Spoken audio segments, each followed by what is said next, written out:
The Ocean's Whisper. On a remote, sun-kissed beach, where the golden sands met the turquoise waves, there lived a young woman named Lila.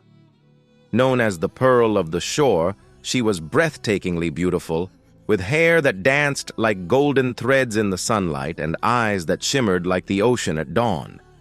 But her beauty wasn't what captivated those who met her. It was her mysterious connection to the sea. Every morning, as the sun rose, Lila would walk barefoot along the shoreline, her white dress flowing like sea foam. Locals swore they heard the ocean whisper her name. She spent her days painting seashells, and her nights gazing at the horizon, waiting. For what? No one knew. One stormy evening, as the waves roared and the sky split open with lightning, a shipwreck brought a stranger to her shores. A young sailor named Cale washed up, clinging to a broken piece of his vessel. Lila found him unconscious and dragged him to the safety of her small seaside cottage. When Cale awoke, he was mesmerized by her kindness and her world, filled with vibrant shells and intricate maps of the ocean. Yet he couldn't ignore the sadness in her eyes. She seemed tethered to the sea, longing for something just out of reach. As days turned to weeks, Kyle and Lila grew close. He told her stories of faraway lands, and she taught him to listen to the ocean's songs. Kyle noticed that every full moon, Lila would disappear for hours, returning with tears in her eyes and salt on her skin. One night, unable to resist his curiosity, Kyle followed her. He found Lila standing waist-deep in the waves, speaking softly to the sea.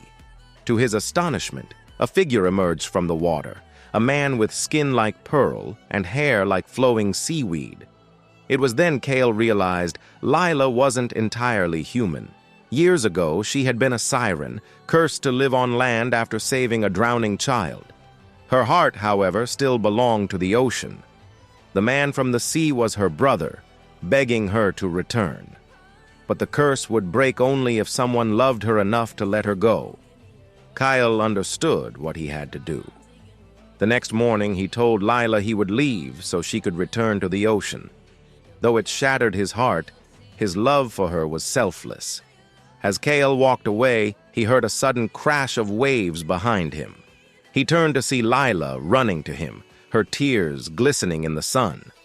"I choose you," she said. The curse lifted in that moment, for her choice to stay was made from love, not obligation. The ocean stilled, as if blessing her decision, and for the first time, Lila felt at peace. Together, she and Cale made the beach their home, living a life filled with love, laughter, and the whispers of the ocean they both cherished. Story covert into scenes.